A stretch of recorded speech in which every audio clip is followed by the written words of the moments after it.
আল্লাহ পাক রব্বুল আলামিন জাহান্নামীদের ডাক দিবেন। ডাক দেওয়ার পরে জাহান্নামীরা ফুলসিরাতের উপর চলে আসবে, আবার জান্নাতীদেরও ডাক দেবেন, জান্নাতীরাও চলে আসবেন।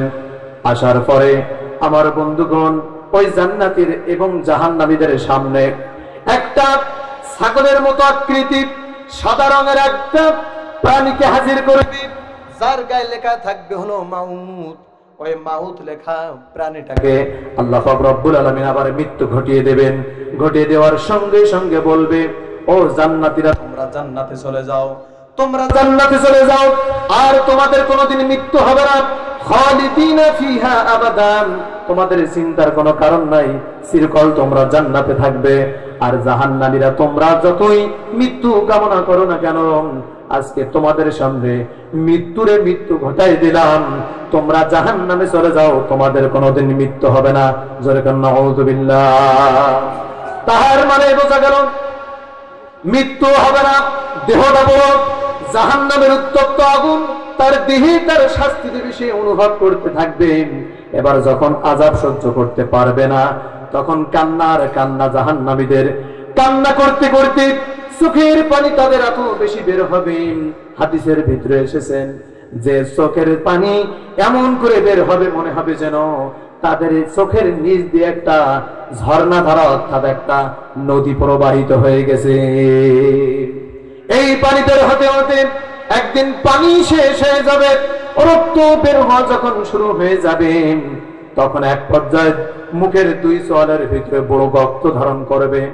এই গর্ত এত বড় হবে, এই জাহান্নামীদের মুখের ভিতরে রক্ত আস্তে আস্তে এত বেশি গভীর গর্ত হয়ে যাবে যে হাদিসের ভিতরে এসেছে, বানোয়াট কোনো কথা নয়, তিরমিজির বর্ণনা, ইবনে মাজার বর্ণনা। আমার বন্ধুগণ, নিজে চোখে হাদিস না পড়ে বলছি না, এই মুখের ভিতরে এত বেশি গর্ত হবে।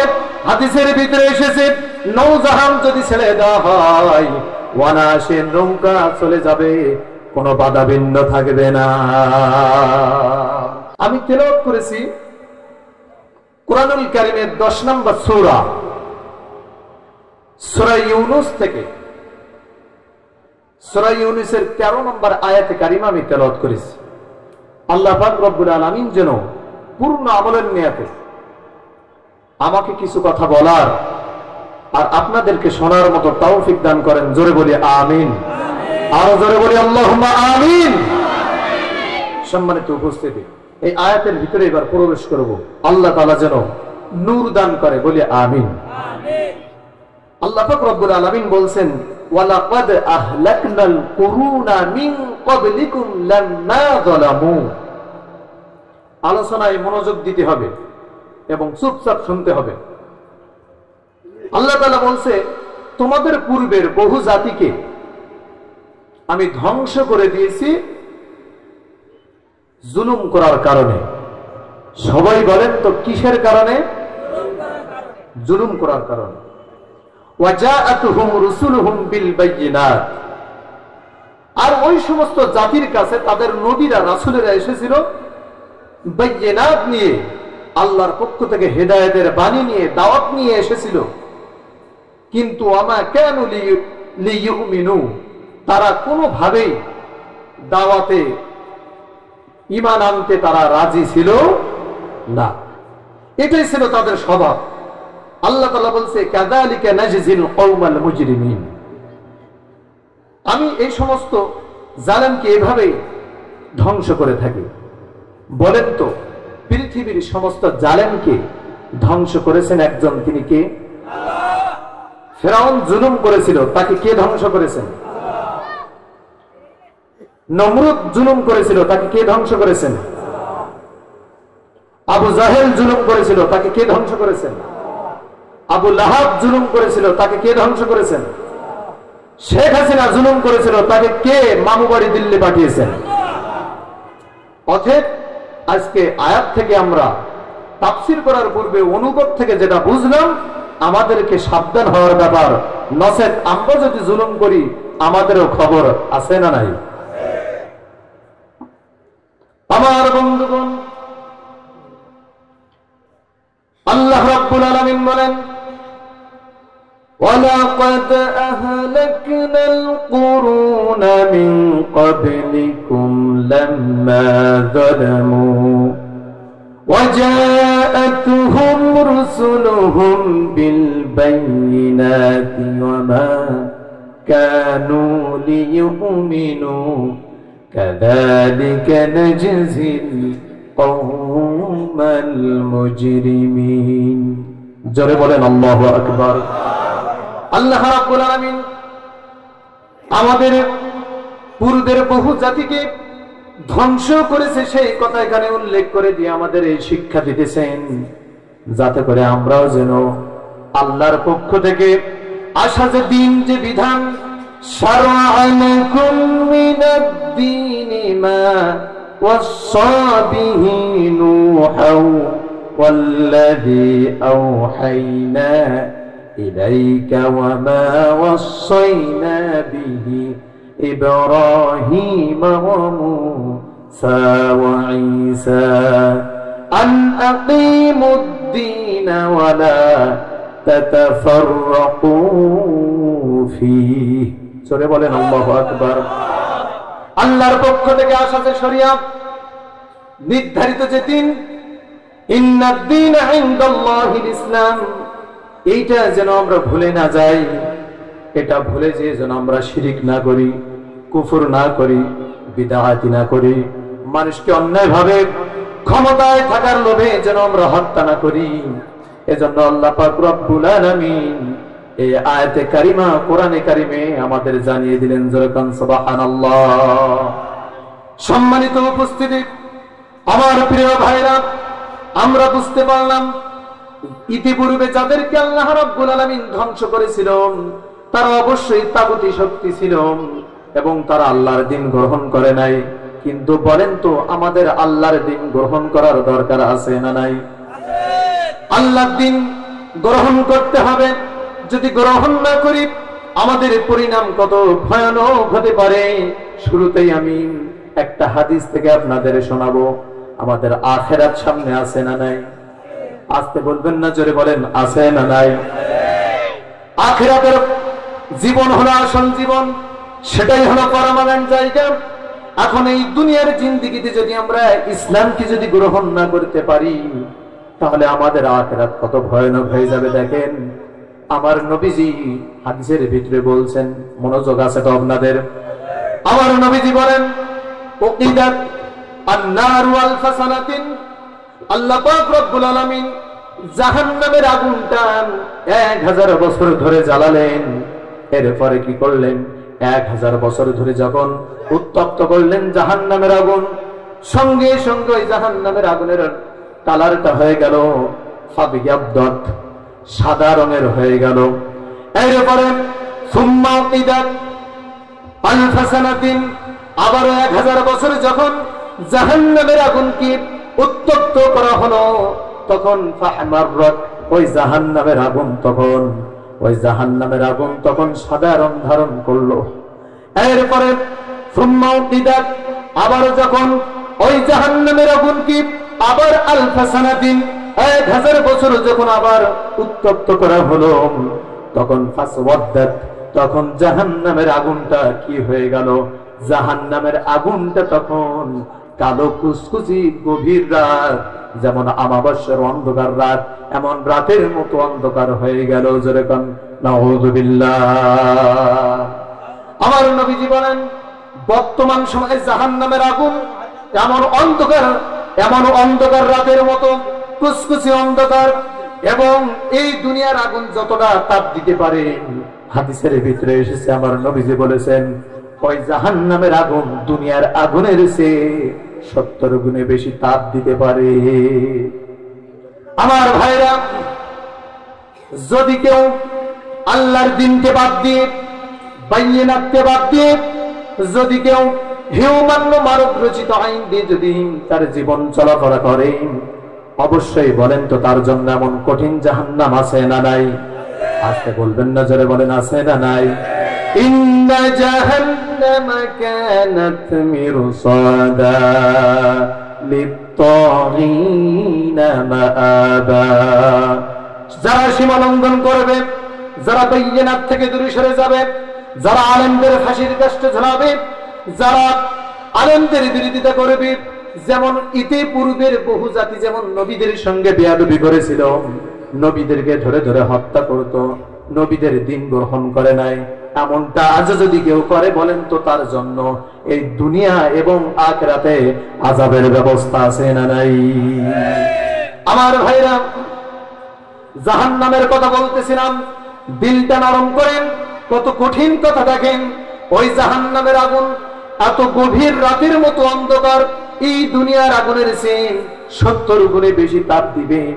শুধু তাই না, এবং ওই জাহান্নামের আগুনের ভিতরে আপনি কেমন করে থাকবেন, একটু চোখটা বুঝে দিল দিয়ে একটু ভেবে দেখেন যে আমার এই ছোট্ট এই দেহটা যদি এমন কঠিন গভীর অন্ধকার রাতের মতো আগুনের ভিতরে যদি ডুবে যায়, তাহলে এমন জাহান্নামের আগুনের ভিতরে আমি কেমন করে থাকবো? একটু চিন্তা করে দেখেন আমার ভাইরা। এবার চিন্তা করতে পারেন, আমার যে দেহ, যদি আল্লাহ রাব্বুল আলামিন এই দেহটা জাহান্নামের ভিতরে ঢুকায় দেয়, আমার কোনো খবর থাকবে না, আমি নিঃশেষ হয়ে যাব। না না, হাদিসের ভিতরে এসেছে, আমার নবীজি বলতেছেন, দেখেন যখন একজন ব্যক্তি জাহান্নামী হয়ে যাবে, তখন ওই ব্যক্তির এই দেহটা আল্লাহ পাক রব্বুল আলামিন অস্বাভাবিক বড় করে দিবেন। এত বড় করে দিবেন, শুধু একটা দাঁত হবে উহুদ পাহাড়ের চেয়েও বড়। জোরে কোন আল্লাহু আকবার। উহুদ পাহাড় মনে হয় খুব ছোট, তাই না? হ্যাঁ, এই মঞ্চের মতো মনে হয় নাকি? 12 মাইল লম্বা হলো একটি উহুদ পাহাড়। কত মাইল?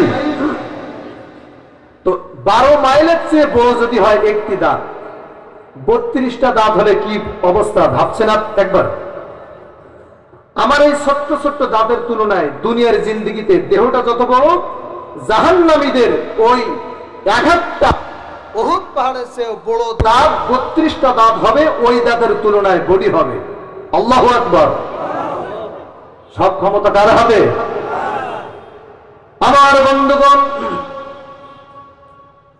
এত বড় বডি হবে, জাহান্নামের ভিতরে যখন নিক্ষিপ্ত হয়ে যাবে, তার মৃত্যু কামনা করার পরেও তার কোনোদিন মৃত্যু আসবে না। আল্লাহ পাক রব্বুল আলামিন জাহান্নামীদের ডাক দিবেন। ডাক দেওয়ার পরে জাহান্নামীরা ফুলসিরাতের উপর চলে আসবে, আবার জান্নাতীদেরও ডাক দেবেন, জান্নাতীরাও চলে আসবেন।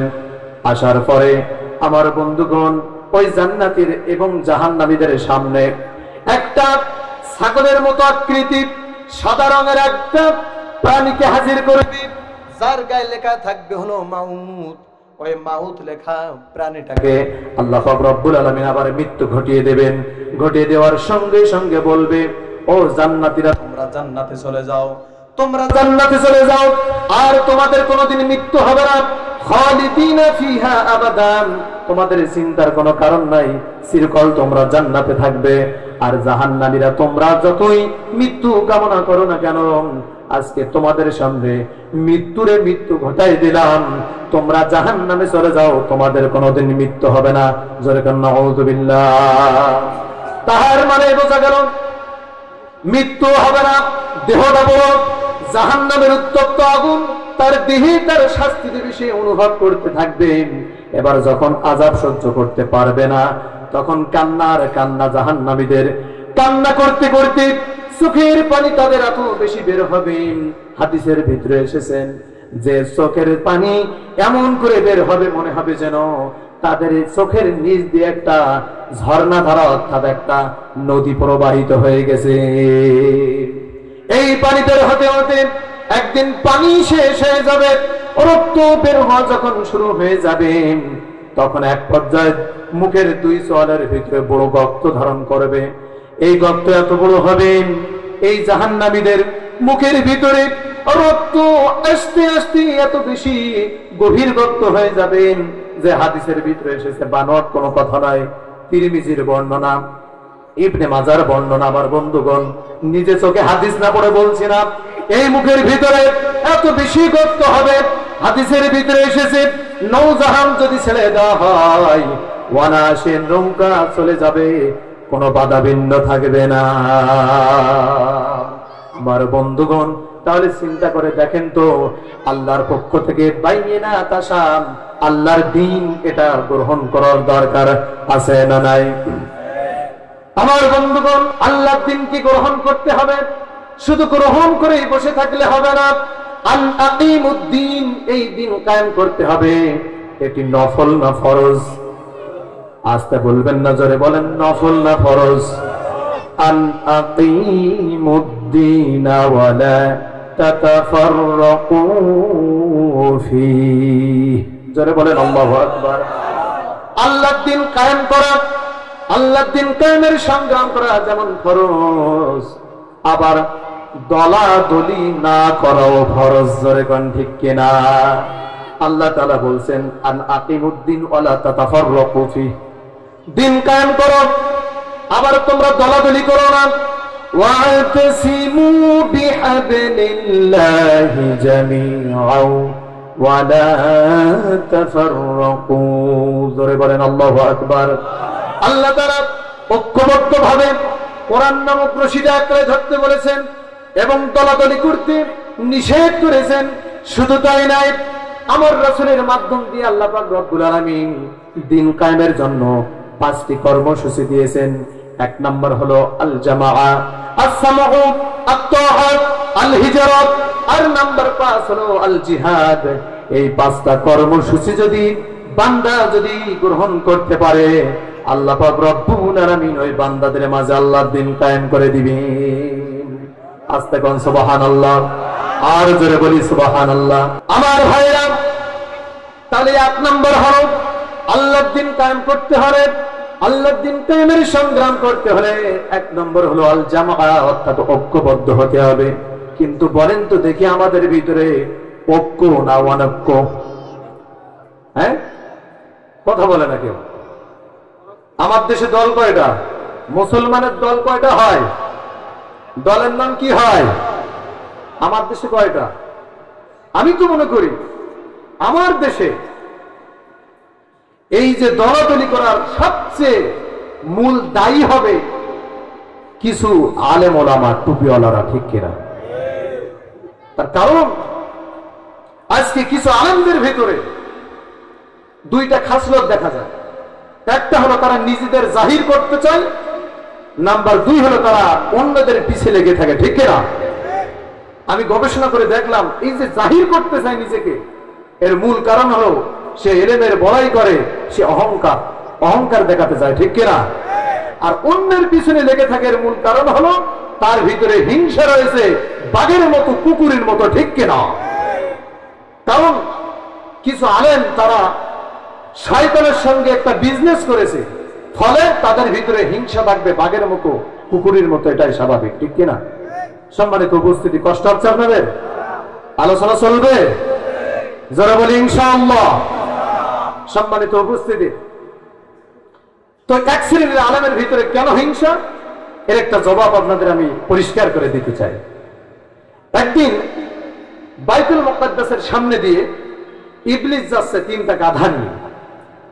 সামনে দেখা হয়ে গেছে ঈসা আলাইহিস সালামের সঙ্গে। ঈসা আলাইহিস সালাম প্রশ্ন করলো, ইবলিস তুমি এই 3টা গাধা নিয়ে কোথায় যাও? ইবলিস তখন জবাব দিচ্ছে, আমি যাচ্ছি মার্কেটে বাজারজাত করার জন্য।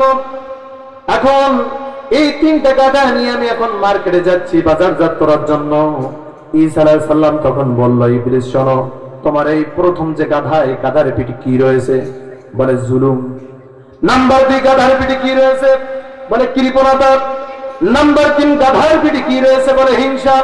বলে তুমি এই জুলুম বিক্রি করবা কোথায়? তখন ইবলিস বলল, এই জুলুমটা বিক্রি করবো আমি শেখ হাসিনার কাছে। কার কাছে? জুলুম বিক্রি করবো রাজা বাদশা যারা প্রধানমন্ত্রী হবে, প্রধানমন্ত্রী হওয়ার পরে আল্লাহর ভয় না করে তারা শুধু চেয়ার রক্ষা করার জন্য ছাত্র জনতার বুকে গুলি চালাবে, আমি এদের কাছে আমি জুলুম বিক্রি করব। নাম্বার 2 গাদার পিঠে যে কৃপণতাটা কাদের কাছে বিক্রি করবা? বলে ধনীদের কাছে। আজকে দেখবেন কিছু ধনী রয়েছে, পাশের বাড়ি যদি না কেউ মারা যায় কোনো খবর নাই, সুযোগ পাইলে একটা বাস দিয়ে দেয়, ঠিক কিনা? অতএব বোঝা গেল। এরপরে নাম্বার 3, এই হিংসা বিক্রি করবা কোথায়? ইবলিস তখন বলল, এই হিংসা আমি বিক্রি করব সাধারণ কোন মানুষের কাছে নাই, এক শ্রেণীর আলেমের কাছে আমি হিংসা বিক্রি করব। আজকে বোঝা যায় কিছু আলেমের চরিত্র দেখলে যে তাদের কারণে আজকে আমরা ঐক্য হতে পারি না। এদের ব্যবসা বাণিজ্য হয়ে গেছে শয়তানের সঙ্গে। কার সঙ্গে? এজন্য এদের ব্যবহারের ভিতরে দেখা যায় যে কুকুর আর বাঘের মতো ব্যবহার। জোরে কোন ঠিক কিনা?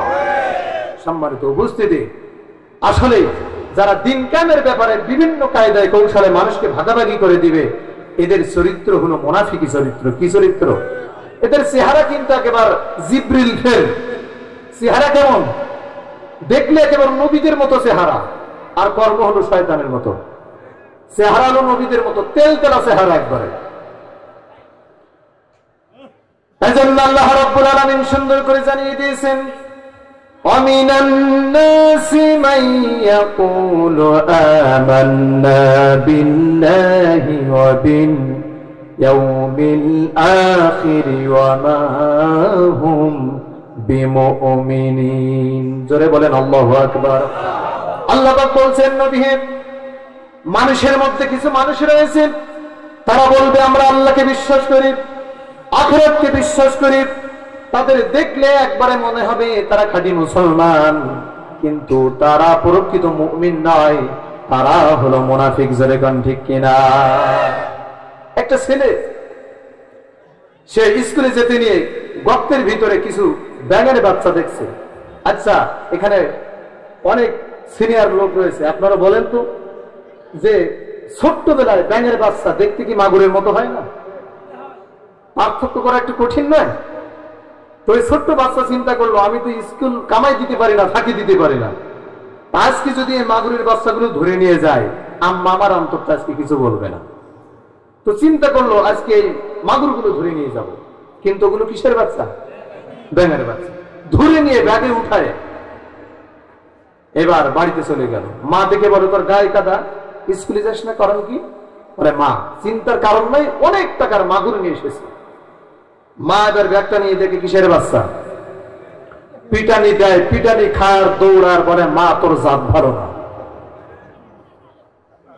সামনে বাবার সঙ্গে দেখা, বাবারে বলে, বাবা তোমার মাথা গরম হয়েছিল, তুমি বিয়ে করেছিলে, কিন্তু একটু জাত দিকে বিয়ে করতে পারবি? বলে, কেন?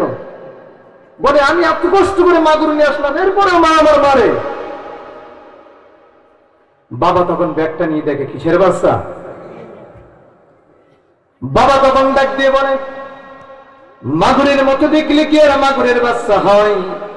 এইগুলো তো ব্যাঙের বাচ্চা, মাগুরের বাচ্চা নয়। মাথায় টুপি, মুখে দাড়ি, একেবারে চেহারা তেল তেলা চেহারা, জিব্রিল ফেল। ত্রিপল হাজি, 3 বার হজ করেছে, কিন্তু আসলে সেই প্রকৃতপক্ষে ইমানদার হতে পারে নাই, সে মুনাফিকের বাচ্চা। কিন্তু সুদ মনে হয় খুব বরকতি জিনিস। আকিলার রিবা অমুকিলাহু ওয়া কাতিবাহু ওয়া শাহিদাইহি ওয়া ক্বালাহুম সাওয়াউন, রাহু মুসলিম। মুসলিম শরীফের বর্ণনা, যে সুদ খেলো, যে দিল, যে লিখলো, যে সাক্ষী থাকলো, এই 4 ধরনের লোক, ওয়া ক্বালাহুম সাওয়াউন, রাহু মুসলিম, এই 4 ধরনের মানুষ সমান অপরাধী, সমান আল্লাহ রাসূলের লানত পেয়েছে। জোরে বলেন নাউযুবিল্লাহ। সর্বনিম্ন গুনাহ হলো নিজের মায়ের সঙ্গে জিনা করার গুনাহ। জোরে বলেন নাউযুবিল্লাহ। 1 টাকার সুদের সম্পর্ক থাকলে নিজের মায়ের সঙ্গে একাধারে 33 বার জিনার গুনাহ। জোরে বলেন নাউযুবিল্লাহ। এজন্য আমি বলি, যারা সুদের সঙ্গে সম্পর্ক রাখে, তারা দেহ ব্যবসায়ী যে নারী রয়েছে, এদেরকে বাংলা ভাষায় গ্রামে কি বলে? এদের চেয়ে নিকৃষ্ট। যদি বলেন কেন? একজন দেহ ব্যবসায়ী নারী, সে তার জীবনে হয়তো 5000 বার ব্যভিচার করেছে, কি 10,000 বার, কিন্তু যে 1000 টাকার সম্পর্ক রাখে সুদের সঙ্গে, 1000 টাকার সুদ খায়, সে নিজের মায়ের সঙ্গে 33,000 বার জিনা করে। যে 1 লক্ষ টাকার সুদ খায়, সে নিজের মায়ের সঙ্গে 33 লক্ষ বার জিনা করার গুনাহ করে। অতএব আমার চিন্তায় আমি পেলাম যে 5-10 হাজার বার একজন মহিলা জিনা ব্যভিচার করলো, এটা যদি এক পাল্লায় রাখা হয়, আর একজন সুদখোরের যদি 1 লক্ষ টাকার সুদ খাওয়া খাওয়া যদি এক পাল্লা রাখা হয়, তাহলে এই জিনাকারী, এই দেহ ব্যবসায়ী, এই বৈশ্য নারীর চেয়ে এই জঘন্য হলো সুন্দর যেরকম দেখে না। এজন্য বলবো, আমার মতো হুজুরকে ডাক দিলে যেমন এই মহিলার আমি জানাজা পড়াবো না, ঠিক আমাদের বুঝতে হবে কোন সুন্দর যদি মারা যায় তোর জানাজা দিয়ে কুত্তা বিলের মতো বিদায় করতে হবে, তোর ঠিক কিনা? এই মতের পক্ষে রাজি আছেন কারা কারা? দু হাত করে আল্লাহকে দেখা। স্লোগান যখন দেবেন বুকের পাতা খুলে দেবেন ইনশাআল্লাহ। স্লোগান হবে কার নামে? রব্বাকা ফাকাব্বির, আমার রবের নামের স্লোগান দরকার আছে না নাই? সম্মানিত উপস্থিতি, মাঝে একদিন স্লোগান দিয়েছে আদালতের সামনে, জয় বাংলা। স্লোগান দেও সারা, লাঠি খাওয়াও সারা। অতএব বোঝা যায় যে পৃথিবীতে কোন বাবার স্লোগান চলবে না, স্লোগান চলবে একমাত্র কার? ইবাদত হবে কার? নামাজ পড়ার দরকার মনে হয় নাই? আছে? আমরা দিন কায়েমের সংগ্রাম করব, কিন্তু নামাজ দরকার নাই, এমনি জান্নাতে যাব। সম্মানিত উপস্থিতি, সময় পেলে নামাজের ব্যাপারে কিছু কথা আজকে বলবো, কিন্তু আমি মূল আলোচনার দিকে যেতে চাই। সম্মানিত উপস্থিতি, আমার দিন ভাইরা, তাহলে আমাদের দিনকে গ্রহণ করতে হবে, কারণ এই দিনের সংগ্রাম আমাদের করা নফল না ফরজ। এখন দিন যদি কায়েম করতে হয়, আমাদের ঐক্যের দরকার আছে না নাই? নাম্বার 2, আস-সামউ, আমির যা বলে সেটা শোনার দরকার আছে না নাই? আত-তাআ, আমিরের আনুগত্য করার দরকার আছে না নাই? আল হিজরা, প্রয়োজন যদি হয় এই জীবন নগর এলাকা ছেড়ে অন্য কোন নগরে যাওয়ার যদি দরকার হয়, ইসলামের জন্য যেতে হবে কি হবে না? আর নাম্বার 5 হলো জিহাদ। জিহাদের দরকার নাই? আমার বন্ধুগণ, জিহাদ কেন করব? আমরা যে একটু আগে জাহান্নামের বর্ণনা শুনলাম, এই জাহান্নাম থেকে যদি আমরা আসলে বাঁচতে চাই, বলেন তো আমাদের জাহান্নাম থেকে বাঁচার দরকার আছে না নাই? এই জাহান্নাম থেকে যদি বাঁচতে চাই, আল্লাহ রাব্বুল আলামিন বলেন, ইয়া আইয়ুহাল্লাযীনা আমানু হাল আদুল্লুকুম আলা তিজারাতিন তুনজিকুম মিন আযাবিন আলীম। জোরে বলেন আল্লাহু আকবার। আল্লাহ পাক বলছে, ও বিলিভার্স, তোমরা যারা এই যে মাহফিল ময়দানে এসেছো, ঈমান এনেছো, তোমরা যারা ঈমান আনয়ন করতে পেরেছো, তোমাদেরকে আমি এমন একটা পরামর্শ দেব, এমন একটা বিজনেসের কথা বলবো, যেটা করলে পরে তোমরা কঠিন যন্ত্রণাদায়ক জাহান্নামের শাস্তি থেকে মুক্তি পাবে। তুমিনুনা বিল্লাহি ওয়া রাসূলিহি ওয়া তুজাহিদুনা ফি সাবিলিল্লাহি বিআমওয়ালিকুম ওয়া আনফুসিকুম, যালিকুম খায়রুল লাকুম ইন কুনতুম তা'লামুন। জোরে বলেন আল্লাহু আকবার। এবার আনতে হবে কার উপরে? আল্লাহ এবং রাসূলের উপর, এবং সংগ্রাম করতে হবে, জিহাদ করতে হবে।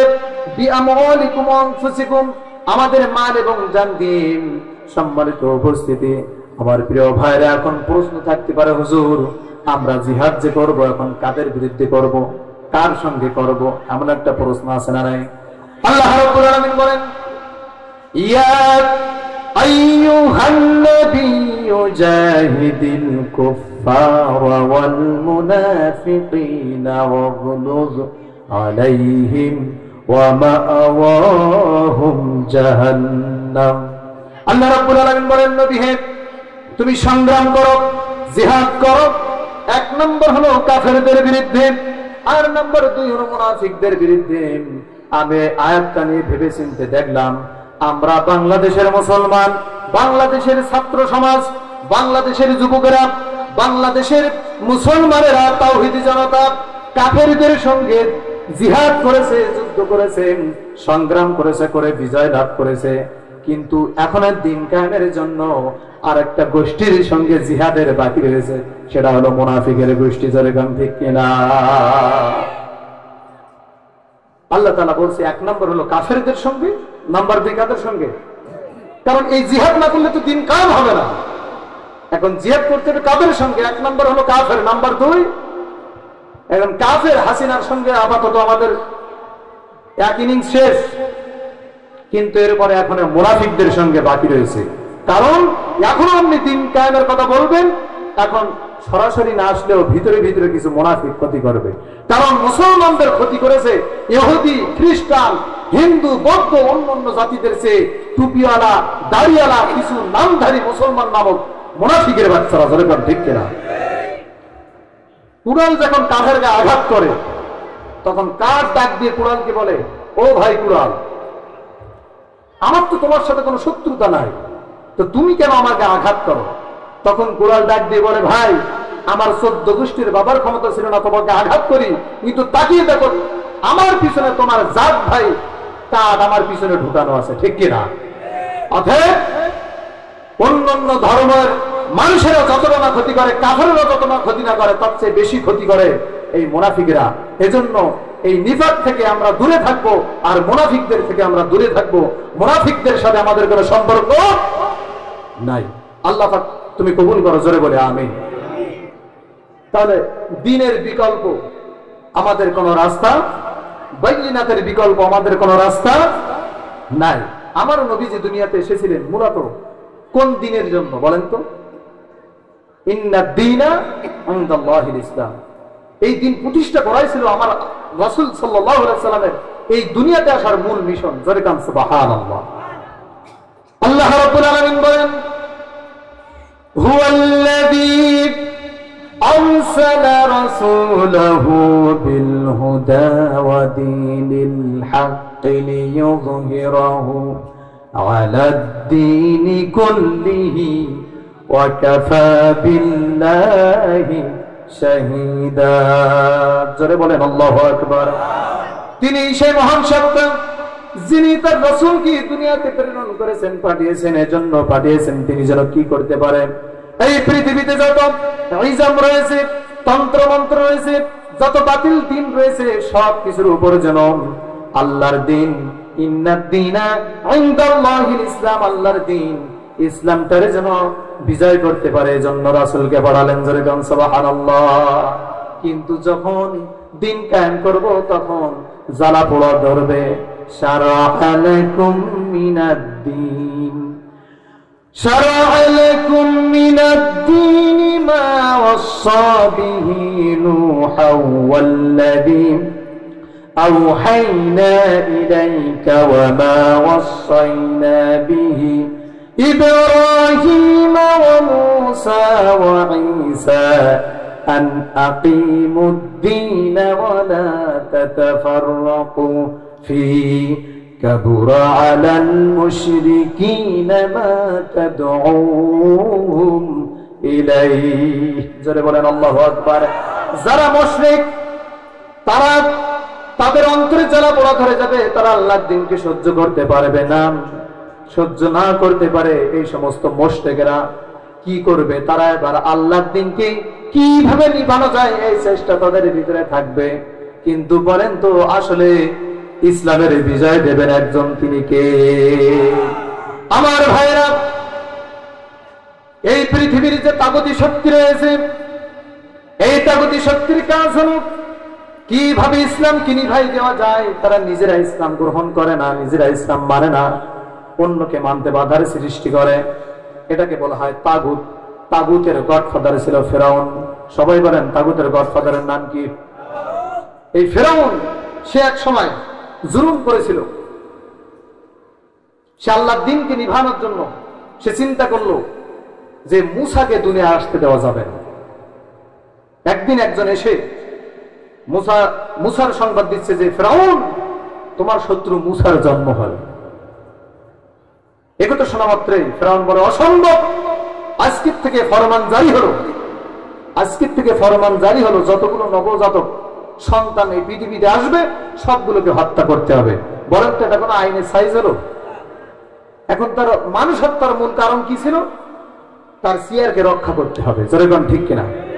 আজকেও দেখা যায় শুধুমাত্র ক্ষমতার চেয়ার ঠিক রাখার জন্য অসংখ্য মানুষের বুকে গুলি চালাতে দ্বিধা করে না, এমন কিছু ফেরাউন এদেশে আছে না নাই? কিন্তু আল্লাহর রহমতে বিদায় নিয়েছে, বলি আলহামদুলিল্লাহ। আমার বন্ধুগণ, ফেরাউন এবার আইন পাশ করলো, ইউযাব্বিহুনা আবনাআকুম ওয়া ইস্তাহয়ুনা নিসাআকুম, ছেলে সন্তানগুলোকে জবাহ করো, মেয়ে সন্তানগুলোকে জীবিত রাখো। সন্তান ডেলিভারি হয়েছে রে, সব ছেলে সন্তানগুলোকে মেরে ফেললো ফেরাউনের লোকেরা। এমত অবস্থায় মূসা আলাইহিস সালামের মা দারুণ উৎকণ্ঠায় পড়ে গেলেন, দারুণ টেনশনে পড়ে গেলেন, না জানি কখন কি হয়ে যায়। এমত অবস্থায় আল্লাহর দরবারে যখন ধর্ণা দিয়ে দিলেন, আল্লাহ পাক রব্বুল আলামিন তখন ইলহাম করেছেন, ওয়া আওহাইনা ইলা উম্মি মূসা আন আরদিহি ফাইদা খিফতি আলাইহি ফাআলকিহি ফিল ইয়াম্মি ওয়া লা তাখাফি ওয়া লা তাহজানি। জোরে বলেন আল্লাহু আকবার। হে মূসার মা, চিন্তার কোনো কারণ নাই, ভয়ের কোনো কারণ নাই। তুমি যখন টেনশন করবা, এই সন্তান নিয়ে চিন্তা করবা, যখন তুমি অস্থির হয়ে যাবে, তোমার চিন্তা করতে হবে না। এই সন্তানটা নিয়ে তুমি দরিয়ায় ভাসিয়ে দেবে, দরিয়ায় তুমি বাক্সবন্দি করে ছেড়ে দিবে। তোমার সন্তানকে তোমার কাছে আমি শুধু এমনি এমনি ফেরত দেবো তা নয়, এই জামানার পয়গম্বর বানিয়ে আমি রব্বুল আলামিন তোমার সন্তানকে আবার উপরে দেব। জোরে কান সুবহানাল্লাহ। আমার বন্ধুগণ, মূসা আলাইহিস সালামকে যখন দরিয়ায় ভাসিয়ে দিলেন, তার ছোট্ট খালাম্মাকে ডাক দিয়ে বলল, এই যে নদীর তীর ঘেসে ঘেসে তুমি যেতে থাকো, দেখো তো বাক্সটা কোথায় গিয়ে থেমে যায়, কোথায় গিয়ে ভিড় জমে। মূসা আলাইহিস সালামের ছোট্ট খালাম্মা যখন নদীর তীর ঘেসে ঘেসে যায়, যেতে যেতে যেতে যেতে দেখো ওই বাক্স সেখানে যে ভিড় জমেছে, যেখানে ফেরাউনের স্ত্রী হযরত আসিয়া আলাইহিস সালাম গোসল করার জন্য ঘাটে নামে। একটু আস্তে কোন সুবহানাল্লাহ, আর জোরে কোন সুবহানাল্লাহ। আসিয়া আলাইহিস সালামের দৃষ্টিগোচর হয়ে গেল। এবার তিনি চিন্তা করতেছে মনে মনে, এত সুন্দর কাঠের বাক্স তো আমি কোথাও দেখি নাই, এই বাক্সের ভিতরে কি রয়েছে আমাকে দেখতে হবে। এই চিন্তা মাথায় নিয়ে এবার ফেরাউনের রাজদরবারে চলে গেলেন, কর্মচারীদের ডাক দিলেন। সব কর্মচারী চলে এলেন, কিন্তু কোন ক্রমে কোন অবস্থাতেই কোন কর্মচারী তার বাক্সের মুখটা খুলতে পারলো না। যখন এই বাক্সের মুখ খুলতে পারলো না, তখন আসিয়া আলাইহিস সালাম নিজের হাতের ছোঁয়া লাগিয়ে দিলেন। নিজের হাতের ছোঁয়া লাগানোর সঙ্গে সঙ্গে আলটিমেটলি বাক্সের মুখটা যখন খুলে যায়, হযরত আসিয়া আলাইহিস সালাম তাকিয়ে দেখে হাত নড়ে, পাও নড়ে, যুগল ভুরু টানা টানা, কি প্রশস্ত কপাল। মনে হাসছে, মনে মনে চিন্তা করতেছে, আমার সামনে যেন ওই আকাশের পূর্ণিমার চাঁদ হাজির হয়ে গেছে। জোরে বলেন সুবহানাল্লাহ। নবীদের চেহারা কে দিলেন? আমার নবীর চেহারা কে দিলেন? আমার নবীজি কেমন ছিল? রক্তিম শুভ, লাবণ্যময়ী, দুধে আলতাপ মুহাম্মদ সাল্লাল্লাহু আলাইহি ওয়াসাল্লাম। চাঁদের গায়ে লিপন আছে, কিন্তু আমার রাসূলের চেহারায় কোনো লিপন ছিল না। আমার রাসূল চাঁদের চেয়ে সুন্দর, শুধু চেহারায় যে সুন্দর তা নয়, চরিত্র হলো ওয়া ইন্নাকা লাআলা খুলুকিন আযীম। নবী হে, আপনি হলেন সুমহান চরিত্রের অধিকারী। জোরে গান সুবহানাল্লাহ। আমি এদিকে যেতে চাই না, মূল আলোচনার দিকে যাই। আসিয়া আলাইহিস সালাম এবার চিন্তা করলো, এত সুন্দর বাচ্চা তো আমি কোনোদিন দেখি নাই, এবং আমার কোনো ছেলে সন্তানও নাই। 5টা থেকে 6টা তার মেয়ে সন্তান ছিল। এদিকে ফেরাউন তো আইন জারি করেছে, সমস্ত ছেলে সন্তানকে মেরে ফেলতে হবে। এবারে তিনি মনে মনে চিন্তা করলো, আরে এই সন্তানটা আমি যদি লালন পালন করি, তাহলে পরে আমার কথা শুনবে, আমার কথা শুনে সে আমার সে রাজপুত্র হিসেবে থাকবে আমার বাড়িতে। এবার এই চিন্তা মাথায় নিয়ে সন্তানটা কোলে উঠালেন, ফেরাউনের রাজদরবারে চলে গেলেন। সামনে মেন ফটো দিয়ে ঢুকবেন, ফেরাউন সামনে দাঁড়ানো। ফেরাউন বলতেছে, আসিয়া তুমি গেলে গোসল করার জন্য ঘাটে, তুমি এই সন্তান কোথায় পেয়েছো? তখন এবার বলতেছে, আমার স্বামী গো, আপনি খুব ভালো মানুষ, একটু লক্ষ্য করে ঠান্ডা মাথা করে আমার কথা শোনেন।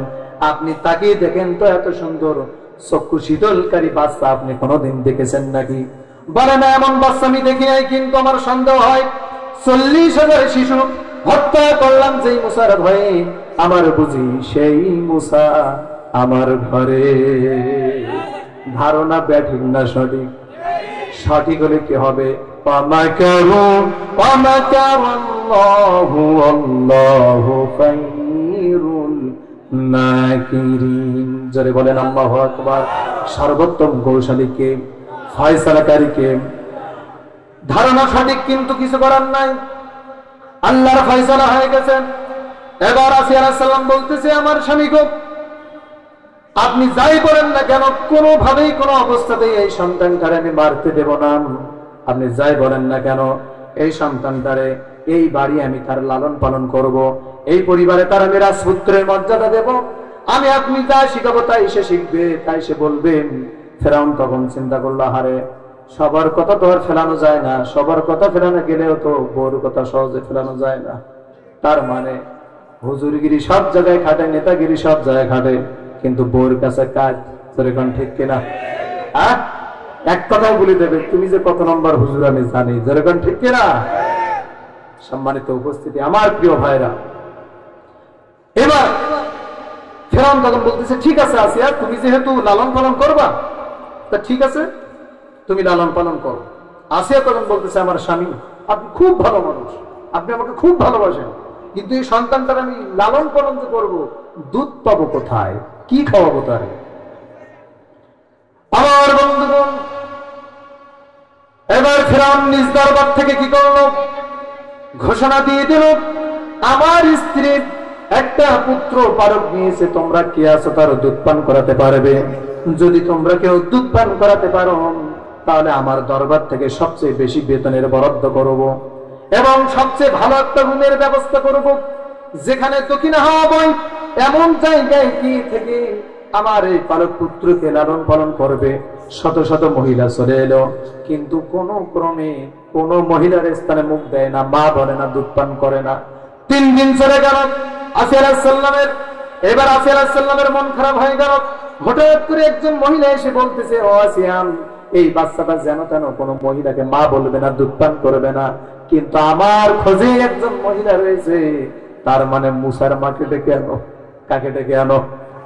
পৃথিবীর কেউ জানে না, কে জানেন? মুসার মাকে ডাকা হলো। আপন মা আপন সন্তান পরিচয় লাভ করলেন। সঙ্গে সঙ্গে লোহার পাশে চুম্বক রেখে দিলে যেমন লেগে যায়, আপন মা আপন সন্তান সঙ্গে সঙ্গে লেগে গেল, দুধ পান শুরু হয়ে গেল। হযরতে আসিয়া আলাইহিস সালামের মুখে হাসির ঝিলিক ফুটে উঠল। আসিয়া আলাইহিস সালাম বলল, ও মহিলা, এই 3 দিন যাবত কোন মহিলা কিসে মা বলে নাই, দুধ পান করে নাই, তোমাকে যেহেতু পছন্দ করেছে, তোমার কিন্তু 2 বছর যাবত এই দরবার ছেড়ে বাড়ি ছেড়ে আমি যেতে দেব না। মুসার মাও মনে মনে বলে, আমিও তো যেতে চাই না, কারণ ফেরাউন হত্যার হুলিয়া জারি করেছেন আমার সন্তানকে মারার জন্য। আজকে তার বাড়িতে যদি আমার সন্তান কিনে থাকতে পারি, এটাই তো ভালো। জোরে কোন ঠিক কিনা? এবার দুধ পান শুরু করলো। 2 বছর হয়ে গেল। একদিন হঠাৎ করে আসিয়া আলাইহিস সালাম বলতেছে, আমার স্বামী আপনি কেমন নিষ্ঠুর, কেমন পাষাণ, 2টা বছরে বাচ্চাটা লালন পালন করলেন, একদিন একটু কোলেও নিলেন না, একটু আদরও করলেন না, স্নেহ করলেন না। ফেরাউন বলল, ঠিক আছে তুমি যেহেতু বলতেছে দাও, এখনো আমার মনে সন্দেহ হয় এটাই মুসা। কোলে নিলে আদর করার জন্য গালের কাছে মুখটা নিয়ে যায়, বারবার মুখটা নিয়ে যায়, বারবার আবার মুখটা মুসা আলাইহিস সালাম ঘুরে ঘুরে নিয়ে যায়। বারবার যখন মুখটা ঘুরে নিয়ে যায়, এক পর্যায়ে যখন স্বৈরাচারী ভাবে জোরপূর্বক যখন মুসা আলাইহিস সালামের পবিত্র গালে যখন ফেরাউনের নাপাক মুখটা লাগাবে, তখন আস্তে করে ডানা বের করে ফেরাউনের গাল যেতে মারছে এক কাম থাপ্পড়। থাপ্পড় মারাও সারা, ফেরাউন শীত হয়ে পড়াও সারা। ফেরাউন তখন বলে, আসিয়া তোরে যে বললাম এটাই মুসা, তোর কি বিশ্বাস হয় না? বলে কেমনে? বলে থাপ্পড় তো তুমি খাও না, আমি থাপ্পড় খেয়েছি, থাপ্পড়ের প্রমাণ করে এটাই আল্লাহর পয়গম্বর হযরতে মুসা। অতএব তুমি যাই বলো না কেন, আমি এখন হামানকে ডেকে জাল্লাত কর্তৃক আমি এই বাচ্চাটার এখন দুনিয়া থেকে বিদায় করে দেব। আসিয়া আলাইহিস সালাম বলল, ঠিক আছে বিদায় করে দেব, আমিও একমত, কিন্তু কোন অপরাধে? কোন অপরাধে? থাপ্পড় খেয়েছেন অপরাধে? ফেরাউন বলে, হ্যাঁ থাপ্পড় খাওয়ার অপরাধে। তখন আসিয়া বলতেছে, আপনি কেমন রব? আপনার জনগণ যদি শোনে আপনি ছোট্ট বাচ্চার থাপ্পড় খেয়ে শীত হয়ে পড়েছেন, আপনার মান সম্মান থাকবে না। ফেরাউন বলে, তাই তো, এই বাচ্চা মারাও যাবে না, কারোর সাথে বলাও যাবে না। আল্লাহ বলে ঠিক আছে, মার হবে কিন্তু আওয়াজ, মার হবে কিন্তু আওয়াজ। অথবা এখান থেকে বোঝা যায় যুগে যুগে যারা আলেমদের সঙ্গে নবীদের সঙ্গে বেয়াদবি করেছে আল্লাহ তাদেরকে দুনিয়া থেকে নিশ্চিহ্ন করে দিয়েছে। আজকেও যদি কেউ এখনো আলেমদের বিরুদ্ধে লেগে যায় তাদেরকে এমন মার হবে কিন্তু আওয়াজ হবে না। যখন ঠিক কিনা? এই মতের পক্ষে রাজি আছেন কারা কারা? হাত করে আমার আল্লাহকে দেখা।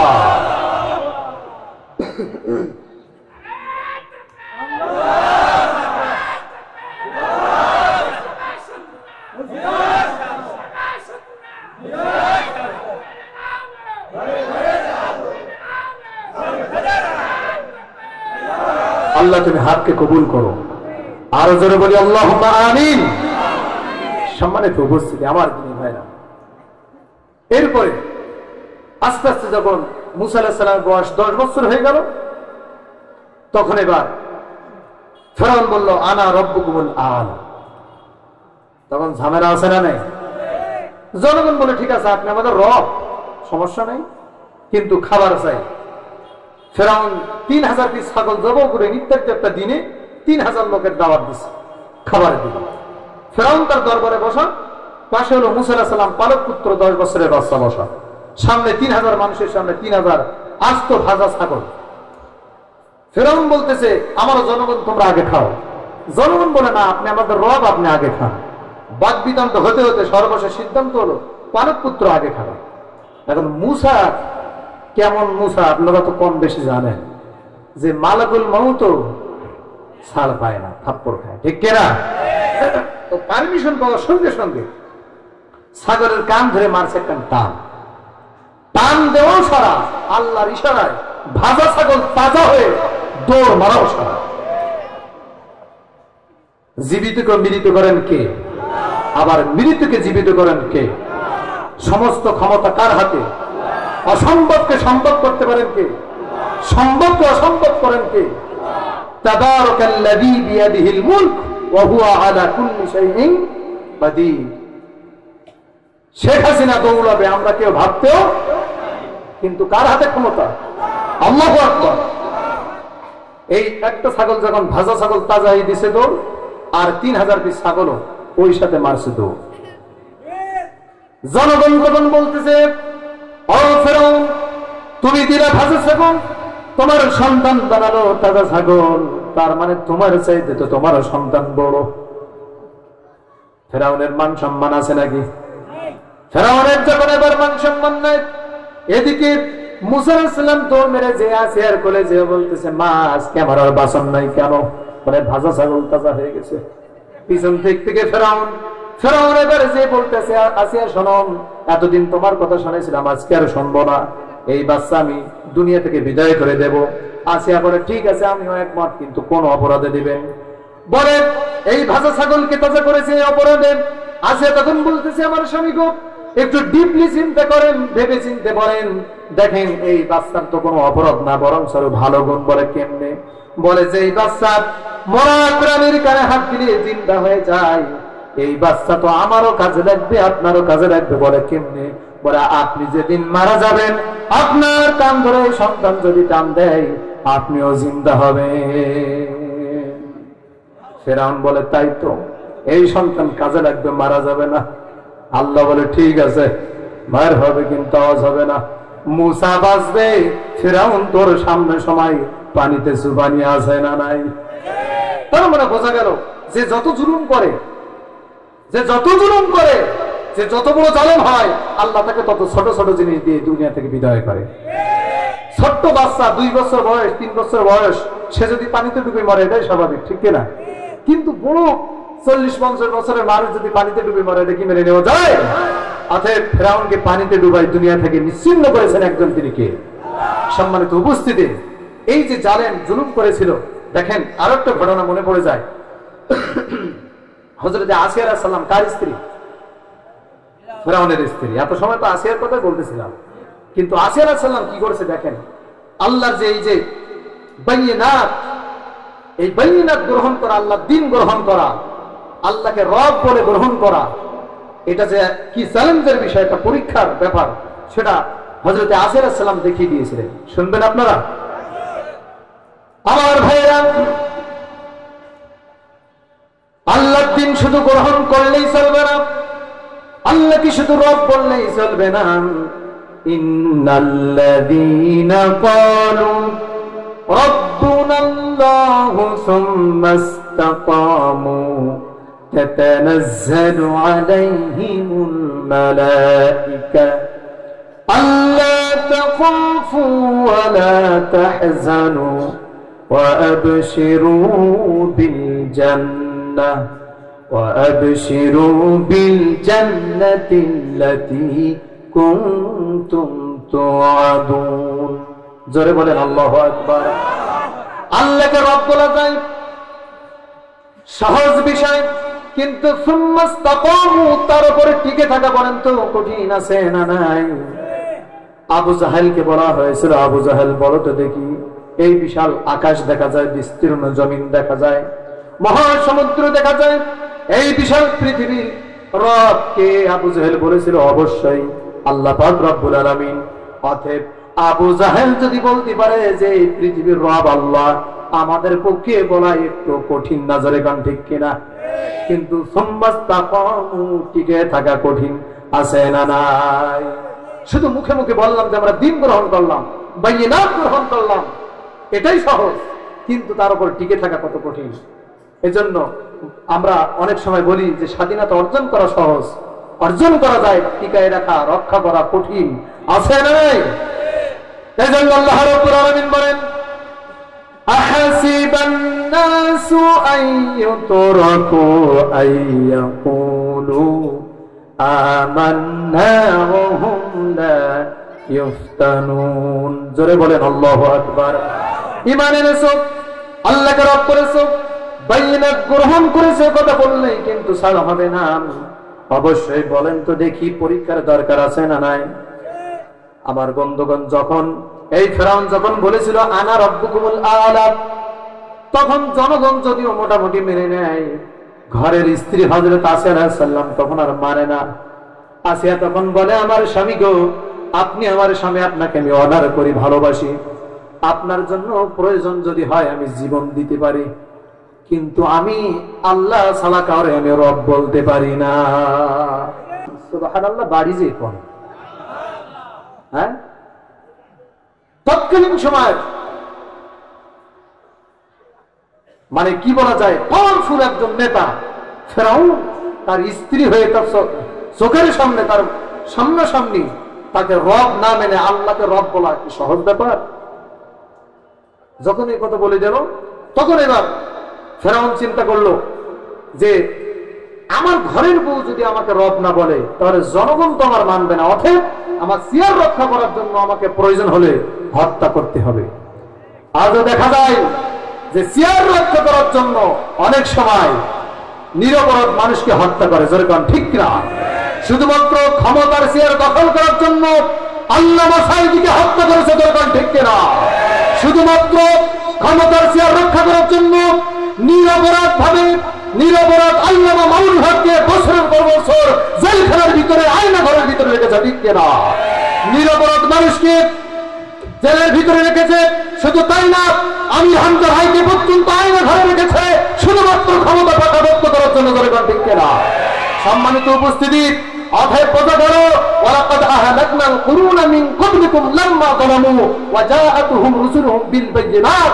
যারা জুলুম করেছে আল্লাহ তাদের ধ্বংস করেছে, একইভাবে শেখ হাসিনাকে ধ্বংস করে দিয়েছে। যেরকম ঠিক না? সম্মানিত উপস্থিতি, আমার প্রিয় ভাইরা, ফেরাউন চিন্তা করলো যে প্রয়োজনে হত্যা করবো। আসিয়াকে বলতেছে, আসিয়া তোমার পরিণতি কিন্তু ভালো হবে না।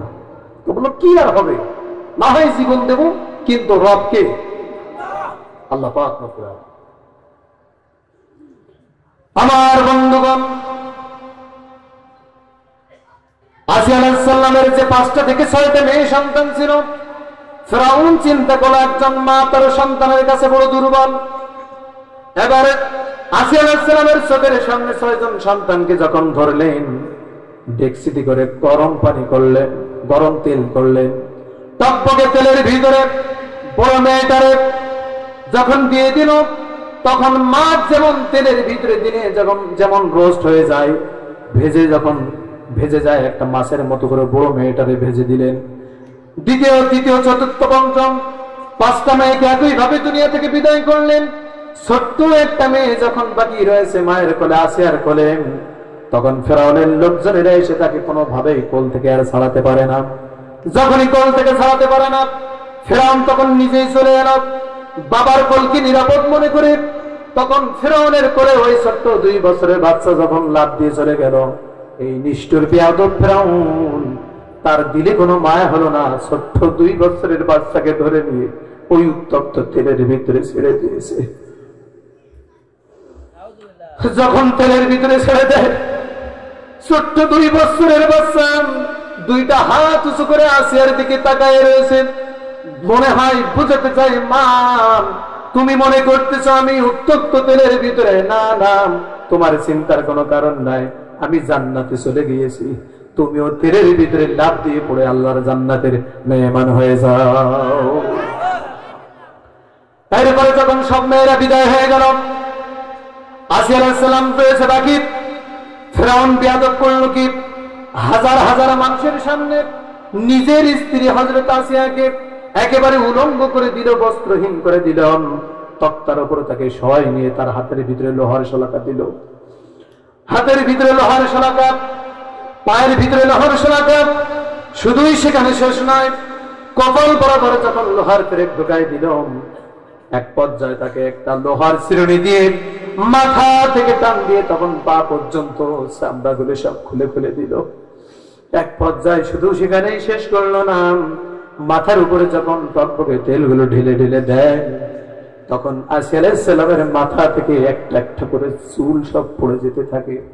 মাথার উপরে যখন লোহার পরাত রেডি করা হলো, আসিয়া আলাইহিস সালাম যখন আর সহ্য করতে পারলেন না, তখন আল্লাহ পাক রব্বুল আলামিন জিবরাইলকে ডাক দিয়ে বলে, ও জিবরাইল, যা যা আমার আসিয়ার সামনে আমার জান্নাতের একটা দৃশ্য তুলে ধর, আমার জান্নাতটা তুলে ধর, আমার জান্নাতের রূপরেখাটা তুলে ধর। আমার জান্নাত দেখতে দেখতে আমার আসিয়া আমার কাছে আসবে। জোরে খান সুবহানাল্লাহ। জিবরাইল যখন আসিয়া আলাইহিস সালামের সামনে জান্নাতটা ধরলেন, জান্নাত দেখলেন, কিন্তু আসিয়া আলাইহিস সালাম ওই জান্নাত দেখে আর খুশি হলেন না। জান্নাত দেখে কোনোভাবে খুশি যখন না হলেন, তখন আল্লাহর দরবারে 2টা হাত তুলে, হাত তো ব্রেক দিয়ে মারা, আল্লাহর দরবারে জবান দিয়ে তখন একটা দোয়া করতেছে, রব্বি বিনিলি ইনদাকা বাইতান ফিল জান্নাহ। জোরে বলেন আল্লাহু আকবার। আল্লাহর দরবারে বলছে, আল্লাহ তাআলা এই জান্নাত পেয়ে আমি খুশি হব না, তুমি আমাকে জান্নাতের ভিতরে শুধুমাত্র এমন একটা ঘর দিবান যে ঘরের ভিতরে থেকে তোমার পাশাপাশি থেকে আমি আল্লাহ আমি তোমাকে দেখতে পাই। আল্লাহ পাক রব্বুল আলামিন তার শাহাদাত এবং তার দোয়াটা এমন ভাবে কবুল করে নিলেন যেন সেই দোয়াটা আল্লাহ পাক রব্বুল আলামিন কোরআনে কারিমে তাহরিমের ভিতরে, সূরা তাহরিমের ভিতরে কোট করে দিয়েছে আল্লাহ পাক রব্বুল আলামিন। সূরার ভিতরে, সূরা তাহরিমের ভিতরে কোট করে দিয়েছেন। আজও আমাদেরকে আল্লাহ তাআলা বোঝাতে চায়, তোমরা যখন বাইনাত গ্রহণ করবা, দিন গ্রহণ করবা, দিনের সংগ্রাম করবা, যখন তোমরা দিন গ্রহণ করে আল্লাহকে রব বলবা, তখন তোমরা বাতিলের কাছে তোমরা মাথা নত করবা না। তখন প্রয়োজন যদি হয় আসিয়ার কাছ থেকে শিক্ষা নিয়ে তোমরাও জীবন দেবা, কিন্তু বাতিলের কাছে মাথা নত করবা না। আমরাও আল্লাহর জান্নাতে একটা ঘর চাই কি চাই না? দেখেন এই দোয়াটা এত সুন্দর দোয়া, এই দোয়া থেকে কিন্তু আমরা আল্লাহর কাছে আমরাও কিন্তু জান্নাতের ভিতরে এমন জায়গায় একটা ঘর চাই যা আল্লাহকে যেন আমরা দেখতে পাই।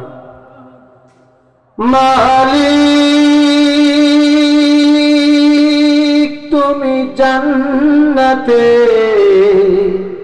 তোমার পাশে আমার একটি ঘর বানিয়ে দিও। মালিক তুমি জান্নাতে, তোমার পাশে আমার একটি ঘর বানিয়ে দিও। জোরে বলে আমিন। এই আয়াত থেকে কিন্তু এই সঙ্গীতটা বানানো আল্লাহর কাছে এত পছন্দের, যে আল্লাহ কোরআনে রেখে দিয়েছে, আমরা আবার কোরআন থেকে নিয়ে একটা সঙ্গীত বানিয়ে আমরা আল্লাহর কাছে দোয়া করি। আল্লাহ তুমি কবুল করো, জোরে বলে আমিন। আমরা কি সবাই আল্লাহর জান্নাতের মেহমান হতে চাই না? আল্লাহর দিন গ্রহণ করতে চাই না? আল্লাহ তুমি কবুল করো, জোরে বলে আমিন। সম্মানিত উপস্থিতি, তো আমি বলতেছিলাম যে দেখেন, আল্লাহর দিন গ্রহণ করতে হলে, আল্লাহর দিনের বিজয় আনতে হবে। বিজয় আনতে হলে আমি যে জিহাদের কথা বলতেছিলাম, এই জিহাদের ব্যাপারে আমাদের জজবা থাকার দরকার আছে না নাই? যে জজবার প্রমাণ এদেশের ছাত্র জনতা দেখিয়ে দিয়েছে 5ই আগস্টে, নাকি আগস্ট না কি আগস্ট, 5ই আগস্ট। সম্মানিত উপস্থিতি, আসলে যুবকরা যা ইসলামের জন্য করতে পারে অন্য কোনো কেউ এতটা করতে পারে? আমরা কত বার চেষ্টা করেছি, বাতিলকে হটাতে পারে না, কিন্তু যখন যুব সমাজ জিহাদের ঘোষণা দিয়েছে তখন বাতিল পড়াতে বাধ্য হয়েছে, ঠিক কিনা? অথবা আমাদেরকে এই জজবা আনতে হবে। বেশি দূরে যাওয়া লাগবে না, আফগানিস্তানের একটা ঘটনা আপনাদের শোনাবো। মনোযোগ আছে সবার? আল্লাহ কবুল করুন, জোরে বলে আমিন। সম্মানিত উপস্থিতি, আফগানিস্তানের একটা ঘটনা। পাকিস্তানের সীমান্তবর্তী একটা মসজিদের খতিব, উনি মসজিদে বয়ান দিচ্ছে জিহাদের ব্যাপারে। জিহাদের ব্যাপারে আগ্রহ জন্মানোর জন্য জিহাদ সংক্রান্ত বক্তব্য দিচ্ছে, বয়ান পেশ করছে। তার যুবক এই বক্তব্য শুনে মনের ভিতরে সিদ্ধান্ত নিয়েছে, আমি আফগানিস্তানে জিহাদে শামিল হব একমাত্র আল্লাহর খুশির জন্য। আল্লাহু আকবার। আমার বন্ধুগণ, এই সন্তান কি করল? মায়ের কাছে যেয়ে মাকে ডাক দিয়ে বললাম, মা, আমি তোমার কাছে জীবনে কিছু চাই না, একটা পারমিশন শুধু চাই, তুমি আমাকে পারমিশন দিয়ে দাও, আমি জিহাদের ময়দানে যাব। কারণ তোমার মতো কত মা আজ আফগানিস্তানে ধর্ষিত, তোমার মতো কত মা আজকে আফগানিস্তানে অধিকারে বঞ্চিত। মা, আমি এই জিহাদের ময়দানে শামিল হব, কারণ মানুষের পাশে আমাকে দাঁড়াতে হবে আল্লাহর খুশির জন্য। মা তখন চিন্তা করলে, একটা মাত্র ছেলে, আমি কেমন করে এই সন্তানকে পারমিশন দেই? এই কথাটার বাবার কানে যখন জানান দেওয়া হলো, বাবা তখন শক্তভাবে বলল, খবরদার জিহাদের ময়দানে যাবি না। এই কথা শুনে কোন রকম একটা সপ্তাহ কেটে গেল। পরবর্তী সপ্তাহে যখন আবার জিহাদের কথা যখন ওই খতিব সাহেব বয়ান করলো, ওই সন্তানের অবস্থা আরো খারাপ হলো। বাড়িতে আসার পরে আবার যাওয়ার জন্য চেষ্টা করলো। তৃতীয় সপ্তাহে চলে গেল, আবার জিহাদের বয়ান শুনলো। তখন ওই ছেলের অবস্থা এমন হয়ে গেল, পৃথিবীর কোন শক্তি যেন তাকে আর ঠেকাতে পারে না। বাবা মা চিন্তা করলো, এখন যেহেতু তাকে আমরা ঠেকাতে পারবো না, তাহলে এখন আমরা কি করব? তার পায়ে শিকল দিয়ে বেড়ি দিয়ে তাকে বেঁধে রাখলো বাড়িতে। বাড়িতে যখন পায়ে শিকল দিয়ে বেঁধে রাখলো, বেঁধে রাখার সঙ্গে সঙ্গে খাবার দাবার সে এবার নিচ থেকে বন্ধ করে দিল। ওই বাবা মাতার সামনে এতগুলো খাবার দেয়, ভাত দেয়, পানি দেয়, সে আর খায় না। তখন তার মা একদিন ডাক দিয়ে বলতেছে, আমার সন্তান রে, তোরে কোন নেশায় ধরেছে যে তুই খাবার পর্যন্ত ছেড়ে দিয়েছিস? তখন সন্তান বলতেছে, আমার মা, তুমি যদি আমার শিকলটা যদি তুমি ছেড়ে দিতে পারো, আমি তাহলে ভাত খাবো, কিন্তু যতদিন তোমরা শিকল ছাড়বা না, আমি ততদিন ভাত খাবো না। চলে বলেন আল্লাহু আকবার। মা তখন চিন্তা করলো, হারে, মায়ের মন তো নরম, যে ভাত যদি খায় তাহলে ছেড়ে দেই, খাওয়ার পরে আবার বেঁধে দেয়। কিন্তু না না, আল্লাহর বান্দা তো আল্লাহর জান্নাতের মেহমান হয়ে যাবে। তার দিলের ভিতরে টান তো আল্লাহর দিকে। ওয়াসারিউ ইলা মাগফিরাতিন মির রাব্বিক ওয়া জান্নাতিন আরদুহাস সামাওয়াতু ওয়াল আরদ। তার দুনিয়ার কোনো খেয়াল নাই, দুনিয়ার কোনো খাবারের দিকে খেয়াল নাই। মনে মনে নিয়াত করে রেখেছে, মায়ের পা থেকে শিকল খুলতে দেরি হবে, আমি দৌড়াই জিহাদের ময়দানে যেতে আর দেরি করব না। আল্লাহু আকবার। কি জজবা দেখেন সম্মানিত উপস্থিতি। মা যখন শিকলটা খুলে দিল, খুলে দেওয়ার সঙ্গে সঙ্গে দৌড় মেরে জিহাদের ময়দানে চলে গিয়েছে। আল্লাহু আকবার। তাবুর পাশে যে এবার বলতেছে, আমি জিহাদের ময়দানে নাম লেখাতে এসেছি। ওই তাবুর পাহারাদার ডাক দিয়ে বললো, শোনো যুবক, আজকের কাফেলা তো চলে গিয়েছে, তুমি তো চাইলে আজকে জিহাদের ময়দানে যেতে পারবা না। অতএব তুমি আজকে এখানে থাকো, তোমাকে আগামীকাল দ্বিতীয় কাফেলায় পাঠানো হবে। তখন ওই যুবক বলল, না না, আমি আমার ধৈর্য ধারণ করতে পারতেছি না, আমি আজকেই যাব।